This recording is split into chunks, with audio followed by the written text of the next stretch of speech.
আসসালামু আলাইকুম। গত ভিডিওতে আমরা টেবিলের কিছু কাজ শিখেছি কিভাবে টেবিল নিতে হয়। আমরা আজ নতুন কিছু কাজ শিখবো আজকে ইনশাআল্লাহ। দেখেন, আমরা গত টেবিলে আমরা রো এবং কলাম বৃদ্ধি করা শিখেছি শুধু রাইট ক্লিক করে ইনসার্টের মাধ্যমে। তো আজকে নতুন আরো দুইটা নিয়ম দেখি, দুইটা বা তিনটা আলাদা আলাদা নিয়ম আছে। তো দেখেন, রো বৃদ্ধি করার একটা মজার নিয়ম হচ্ছে উপায়। আপনি যদি টেবিলের শেষে রো বৃদ্ধি করতে চান, শেষ কলাম বা সেল বা রোর শেষ যে আপনার সেলটা থাকবে, এটাতে গিয়ে আপনি ট্যাব চেপে ধরেন। কিবোর্ডে ট্যাব চেপে ধরলে অটোমেটিক কিন্তু এভাবে রো বাড়তেই থাকবে। আপনার যতগুলো প্রয়োজন এভাবে কিন্তু আপনি নিতে পারবেন, শুধু ট্যাবটা চেপে ধরে থাকা আর কিছু না। তো আরেকটা উপায় দেখেন, ধরেন আপনি যে 101 রোল 6 এর নিচে আরেকটা রো নিতে যাচ্ছেন, তো রাইট ক্লিক ইনসার্ট না করে এই টেবিলের বাহিরে এসে আপনি ক্লিক দেন এই রোটার দিয়ে, একটা এন্টারে চাপ দেন, দেখেন যে আরেকটা রো তৈরি হয়ে গেছে। অনুরূপ দেখেন এই যে রোল ক্লাস, অর্থাৎ হেড রো যেটা আছে এর নিচে আমি আরেকটা রো নেব। তো বাইরে এসে ক্লিক দিলাম, এখানে দেখেন বাইরে ক্লিক দিলাম, এন্টার চাপ দিলাম, তাহলে কিন্তু একটা করে রো তৈরি হবে। তো এটা জানা হয়ে গেল। তো কলামটা আমরা ইনসার্ট করা শিখছি। তো আপনার হচ্ছে এটা আমাদের অফিস ওয়ার্ড 7 চলতেছে। অফিস ওয়ার্ড যেটা 16 আছে 16, তো ওইটাতে আবার কিছু আপডেট আছে, 10এও আছে। এই যে বারগুলো আছে আপনার যে ফিল কলামের বারগুলো, এর উপরে গিয়ে প্লাস একটা চিহ্ন চলে আসে অটোমেটিক, ওইটাতে ক্লিক দিলে কলাম বৃদ্ধি পায়। অনুরূপ রো কিন্তু এইভাবে বৃদ্ধি করা যায়।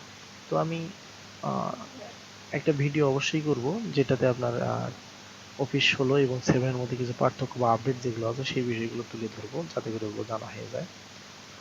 তো দেখেন, আমরা এবার যাব, পূর্বে কিন্তু একটা বিষয় জানা হয়ে গেছে যে ট্যাব বার, এখানে ভিউ পর্যন্ত শেষ। যখনই আপনি টেবিলে আসলেন, দেখেন দুইটা নতুন ট্যাব এখানে অ্যাড হয়ে গেছে, ডিজাইন, লেআউট। তো এই যে টেবিলে কাজ করতেছেন, টেবিলে কিছু বাড়তি কাজ আছে, সেই জন্য এই নতুন দুইটা ট্যাব এখানে দেওয়া হয়ে গেছে টেবিলে।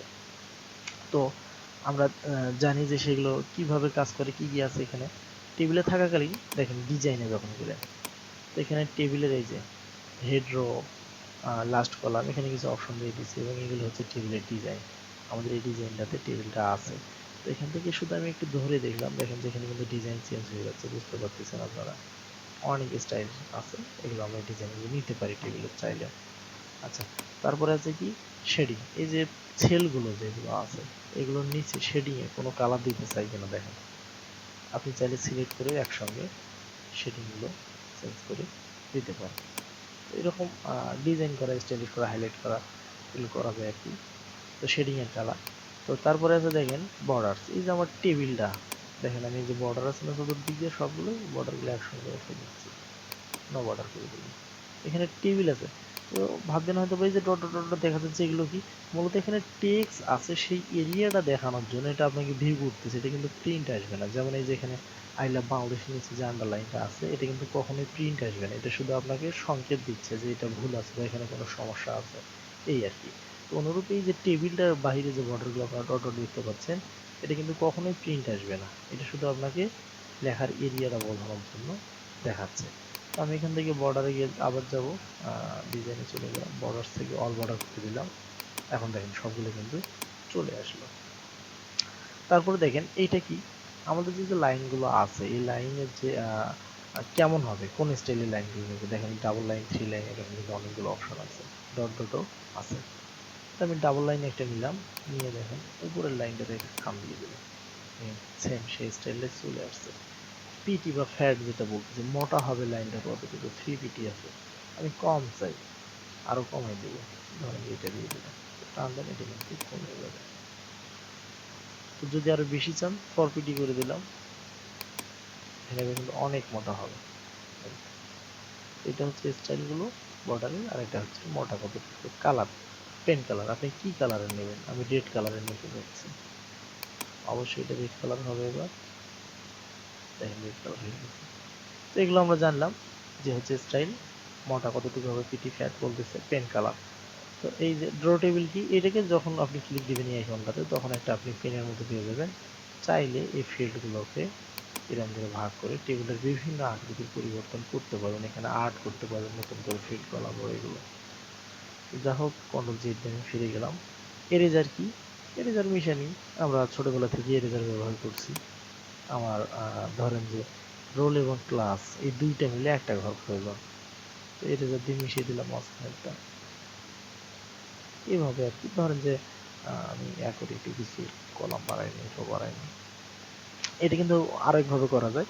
আমি চাচ্ছি পুরোটা লাইন মিলে একটা হবে, অর্থাৎ মাঝখানে বর্ডারগুলো থাকবে না। সিলেক্ট করার পর রাইট ক্লিক করে মার্জ সেল করে দেবেন। মার্জ সেল আছে, এই মার্জ সেল করে দিলেও চলে যাবে। অথবা কন্ট্রোল জেড দিয়ে ফিরিয়ে আনলাম, আনার পরে আপনার যে মেশা নিয়ে যে এরেজার নিয়ে দেখেন মেশাই দিলাম, মেশাই দিলাম, মেশাই দিলাম। ব্যাস। হ্যাঁ, মেশাই দেওয়ার পর ভাবতেছেন যে হা মেশাই দিলাম, এটা তো আমার মেশানোর প্রয়োজন ছিল না, এটা আমার আবার লাগে। ড্র করে আপনার তো পেন আছে, এটা এত মোটা আসতেছে, ম্যাচ হচ্ছে না কেন? কারণ আপনি পূর্বে এখান থেকে সেই স্টাইলটা দিয়ে দিবেন। স্টাইলটা চেঞ্জ করেন, কালার চেঞ্জ করেন। তো চেঞ্জ করার পর আবার দেখেন আমি দিচ্ছি, আসছে কি? হ্যাঁ।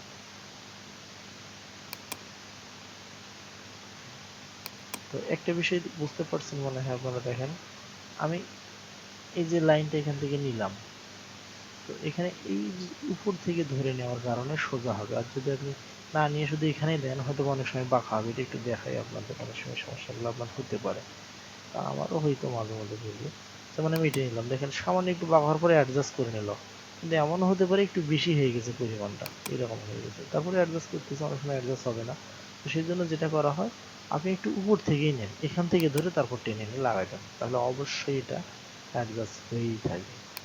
তো আরো একটু নতুন নতুন কাজ শিখি। যে নাম, আমার নামটা এখানে অনেক স্পেস পড়ে আছে, আমি কলামটাকে একটু ছোট করতে চাচ্ছি স্পেসিংটা। তো এখানে মাউসের অবশ্যই পয়েন্টারটার উপর আপনাদের খেয়াল রাখতে হবে। দেখেন এখন কাটসার হয়ে আছে, এখন দেখেন একটু, এই যে দেখেন দ্বিমুখী তীর হয়ে গেছে, অর্থাৎ উপরে নিচে সরানো যাবে। আবার দেখেন, এখানে দেখেন ডানে বামে তীর হয়ে গেছে, অর্থাৎ ডানে বামে সরানো যাবে, বড় ছোট করা যাবে। আবার দেখেন এই যে এখানে যে আইকনটা, এটা হচ্ছে পুরো টেবিলটাকে সিলেক্ট করবে। আবার এখানে যে আইকনটা, পুরো টেবিলটাকে চাইলে টেনে বড় করা যাবে, ছোট করাও যাবে। তো এগুলো একটু খেয়াল রাখবেন আপনারা। আমার ক্লাস 6 রোল এগুলো এত বড় প্রয়োজন নেই, এটা ছোট করে দিলাম, এইটাও ছোট করে দিলাম। তো মাঝখানে আমার এটা থাকাই উচিত ছিল, তাহলে আমি আবার এটা ড্র করে দিলাম।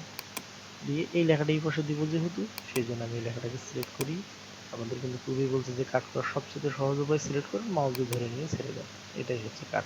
তো নিচেটা কেন এই লেখাটা উপরে গিয়ে থাকলো, নিচে ক্লাস থাকলো কেন? এটা উপরে এটা কিন্তু একটা এন্টার ব্যবহার আছে, অতিরিক্ত তুলে দিলাম। নিচে কিন্তু একটা এন্টার আছে, এটাও তুলে দিলাম। এখন আমি এই লাইনটাকে কাছাকাছি নিয়েছিলাম। আমার টেবিলের কাজ মোটামুটি জানা হয়ে গেল এগুলো। তো এখানে আপনার লেআউটে কিছু কাজ আছে, দেখেন ভিউ গার্ড, পুরো টেবিলের মধ্যে গার্ড দেখাবে, অপশন টেবিলটা দেখাচ্ছে। তো এখানে আর অনেক কিছু কাজ আছে, তার মধ্যে আমরা যে ডিলেট সিলেক্ট করলাম আমি, এটা কেন হচ্ছে দেখেন, এই যে এখানে কিন্তু অ্যাডজাস্ট হয়নি, পূর্বে যে কাজটা আমি দেখাইলাম। তো এটা কিন্তু অ্যাডজাস্ট করার একটু উপায় আছে। আপনি নিচের যেটা আছে এটা একটু ধরেন, এটা একটু ধরে একটু সরান, এখন দেখেন এখন কিন্তু অ্যাডজাস্ট হয়ে গেছে। তো এখন সিলেক্ট করেন, এখন কিন্তু আর এটা সিলেক্ট হচ্ছে না। তো সিলেক্ট করলাম, ডিলেট ক্লিক দিলাম, এখানে দেখেন কি বলতেছে, delete cell, delete column, delete row, delete table. আমি কলামটাকে ডিলিট করবো, চলে গেছে। কন্ট্রোল জেড দিয়ে ফিরিয়ে আনলাম। এই যে আমরা রাইট ক্লিক করে ইনসার্ট টেবিল, ইনসার্ট রো করলাম না, দেখেন এই আইকনগুলো কিন্তু সেম, দেখেন এখানে আছে, ক্লিক দিয়েও কাজ করা যায়। যেমন আমি এই কলামে আছি, এটার ডান সাইডে একটা কলাম নেবে দিলাম, শুধু ক্লিক দিলাম হয়ে গেল। আচ্ছা, বাম সাইডে নেব, শুধু ক্লিক দিলাম হয়ে গেল, এতটুকু। এই দেখুন রো নেওয়া এগুলো আইকনগুলো কিন্তু এখানে আছে, নিচে রো নেবে, আবার আমি এটার উপরে রো নেবো, এতটুকু। খুব সুন্দরভাবে এগুলো দেওয়া আছে। হ্যাঁ, তো তারপরে এই যে মার্জিন সেলটা তো আমরা আগে দেখলাম, স্প্লিট সেল, তারপর স্প্লিট টেবিল।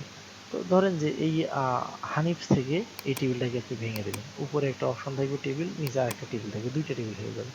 তো যে রোটা থেকে আপনার ভাঙা প্রয়োজন হবে, সেই রোতে আপনি কার্সারটা রেখে দেন, দিয়ে স্প্লিট টেবিল করে দেন, দেন দুইটা টেবিল হয়ে গেল। কন্ট্রোল জেড দিলাম, এটা শর্টকাট হচ্ছে কন্ট্রোল শিফট এন্টার, তারপরে কিন্তু হয়ে যাবে। বাস, কন্ট্রোল জেড দিয়ে আবার অ্যাডজাস্ট করে দিলাম। ও আরেকটা বিষয় জানানো দরকার, অনেক সময় দুইটা টেবিল আপনাকে জয়েন করতে হতে পারে। তো এখানে অনেক কাজ করার পর কন্ট্রোল জেড দিয়ে আর এটা আপনার অ্যাডজাস্ট হচ্ছে না, জয়েন হচ্ছে না, তখন এই সমস্যাটা সমাধানের একটা উপায় দেখেন।